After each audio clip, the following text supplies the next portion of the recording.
बिस्मिल्लाहिर्रहमानिर्रहीम। अस्सलाम वालेकुम दोस्तों, इकबाल वॉइस में खुश आमदीद। दोस्तों, ये एक तूफानी रात थी। हर जगह बारिश के पानी ने अपनी बहार कर रखी थी। इसकी खनकती चूड़ियां दरमियानी शब में एक आवाज को उभारती। इसे बारिश की जरा फिक्र नहीं थी। इसका जिस्म भीग रहा था, पर वो इस किताब में खोई हुई थी। इसकी नजरें हर सतर पर थी। वो बगौर एक एक लफ्ज को पढ़ रही थी, जैसे खुद इस किताब का हिस्सा हो। वो हर मिनट बाद सफ़ा पलटती। इसे इस दरमियानी शब में ज़रा खौफ नहीं आ रहा था। तभी इसे अपने पीछे किसी वजूद का एहसास हुआ। इसने अपनी गर्दन को हरकत दी और पीछे पलटी, मगर वहां कुछ नहीं था। वो दोबारा किताब में मगन हो गई। नींद ने इस पर अपना गलबा तारी कर दिया। आखिरकार इसने किताब बंद की। एक बार फिर इस किताब का नाम दोहराया, आफियत जिन। इसने अपने कलेजे से आह निकाली। अगर किताब ज्यादा मोटी ना होती तो वो इसे आज की शब में ही खत्म कर देती। इसे हमेशा से ही जिन और जिन्नात की दुनिया के बारे में जानने का बेहद शौक था। और फिर एक पुरानी लाइब्रेरी से इसके हाथ की किताब लगी थी। इसे अच्छी तरह याद था कि ये किताब कितनी मुश्किल से इसके हाथ में आई है। वो गुजरे दौर में जा पहुंची। बेटा, ये हमारे यहाँ की सबसे अहम किताब है। ये हम आपको घर के लिए नहीं दे सकते। इस बुजुर्ग ने अपनी ऐनक की ओर से अमारा को देखा। प्लीज बाबा जी, मुझे ये किताब बहुत पसंद आई है। मैं वादा करती हूँ इसे कुछ नहीं होगा। मैं कल तक ये आपको जरूर लौटा दूंगी। किताब को पढ़ने का जुनून इस पर सवार था। वो मासूमियत से बुजुर्ग को देखने लगी। तुम्हारी कोई उम्र नहीं है इस किताब को पढ़ने की, और वैसे भी इससे तुम्हारा कोई ताल्लुक नहीं। बुजुर्ग ने इसे डांट डपट की। ताल्लुक ना सही, पर ये मेरा जुनून है। मैं आपको इस किताब की डबल कीमत देने को तैयार हूँ। अमारा ने इन्हें लालच दी। इसे किसी भी हाल में ये किताब पढ़नी थी। बहुत जिद्दी लड़की हो। ठीक है, ले जाना, पर ध्यान रहे इसमें जो कुछ है इस पर अमल न करना। बाद में सिवाय पछताने के कुछ नहीं बचेगा। बुजुर्ग ने इसे ताकीद की और किताब इसके हवाले कर दी। अम्मारा ने झट से अपना सर मुस्बित में हिलाया, जबकि बात इसने सुनी अनसुनी कर दी थी। और अब रात के तीसरे पहर में वो छत के कोने में दुबकी पड़ी थी। खुद को एक शॉपर से महफूज किया हुआ था, जबकि दीवार से टेक लगाते इसकी कमर भीग चुकी थी और पांव बारिश के पानी में तरबतर थे। इसने मुंह से उबासी भरी और किताब को अपने दुपट्टे में छुपा लिया। बारिश की बूंदें अपनी रफ्तार से बह रही थीं। वो चुपके से सीढ़ियों से नीचे उतर आई। जैसा कि इसने सोचा था, बिल्कुल वैसे ही सब घर वाले अपने कमरों में नींद की आगोश में थे। वो बिना आहट के अपने कमरे में जा पहुंची और इन्हीं कपड़ों में बिस्तर पे जा घुसी। किताब को उसने अलमारी में महफूज करके छुपा दिया था। सुबह का सूरज अपनी आदत के मुवाफिक तुलू हो चुका था, मगर वो अभी भी बेखबर सोई रही। अचानक बजने वाले तीसरे अलार्म से इसकी आंख खुली और वक्त को देखते ही इसने अपना सर थाम लिया। ओह नो, आज नहीं। इसका मुंह बिगड़ा था, मगर तभी इसे म्याऊं म्याऊं की आवाज सुनाई दी। ओ मानो, वही तो मैं सोचूं, आज तुम कहाँ हो। मम्मा क्या कर रही हैं?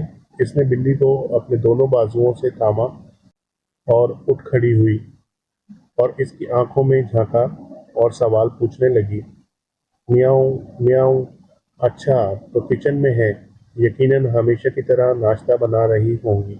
अमारा ने मानो को अपने बाजुओं की कैद से आज़ाद किया और वो इसके कमरे से दौड़ती हुई बरामदे में आ पहुंची।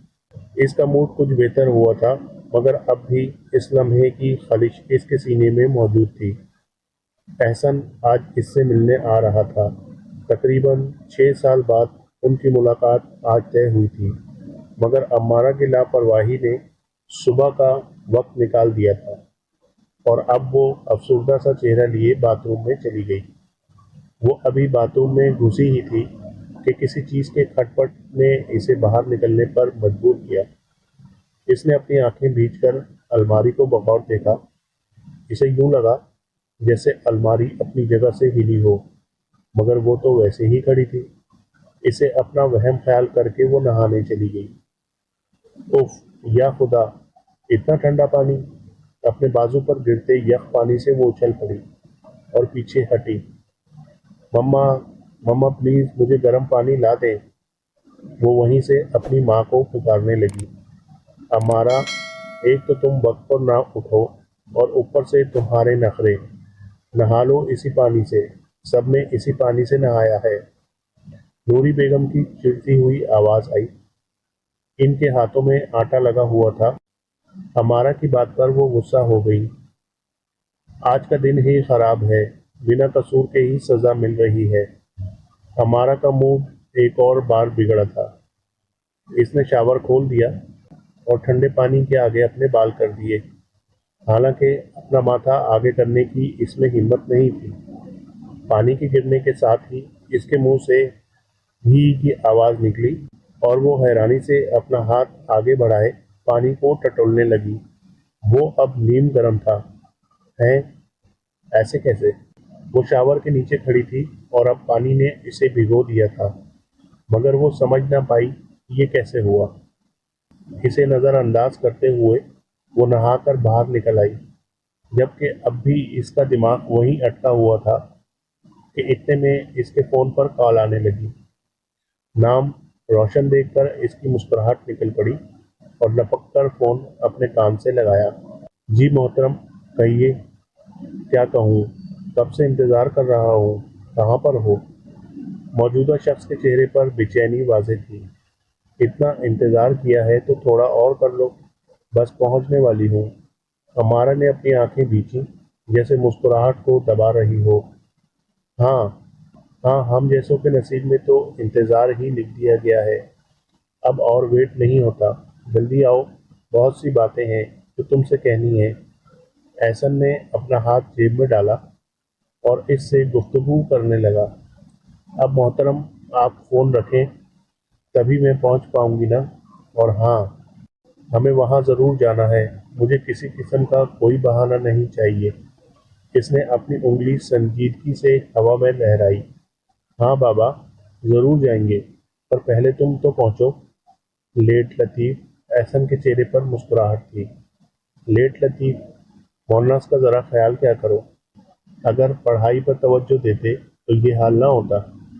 او اچھا، تو اب ہمیں میٹرک فیل بتائیں گے، پڑھائی کیا ہوتی ہے؟ وہ اس کی بات پر چڑا تھا۔ Don't say matric feel, matric تک تو میں گئی ہی نہیں، 9 میں ہی فیل ہو گئی، سو مجھے 9 فیل کہو۔ امارا کا قہقہا نکل پڑا۔ اس کا ساتھ احسن نے بھی دیا تھا۔ اوکے، اللہ حافظ، تھوڑا ویٹ کرو، بس آتی ہوں۔ امارا کی بات پر احسن نے مثبت میں سر ہلایا اور کال کاٹ دی۔ امارا نے پیلے رنگ کا ایک فراک پہنا ہوا تھا۔ اس کے لمبے لہراتے بال بہت دلکش لگ رہے تھے۔ اپنی بے جان آنکھوں کو جان دینے کے لیے سرما لگایا جو اب قہر ڈھا رہی تھی۔ ہلکی لپسٹک سے وہ خوبصورت نظر آئی اور اپنا بیگ اٹھاتی ماں کی طرف بڑھی۔ امی، مجھے ضروری کام ہے، تھوڑی دیر بعد آ جاؤں گی۔ امارا نے نوری بیگم کو آگاہ کیا، جو اب پراٹھے تل رہی تھی۔ ناشتہ کر لو پھر چلی جانا، خالی پیٹ جاؤ گی تو چکر آ جائیں گے۔ ان کی بات پر امارا کے سامنے 2 دن پہلے کا واقعہ گردش کرنے لگا، جب وہ بھوکے پیٹ سے اپنی سہیلی سے اکیلے ملنے گئی تھی اور واپسی میں خود اس کی دوست نے اسے گود میں اٹھائے گھر چھوڑا تھا۔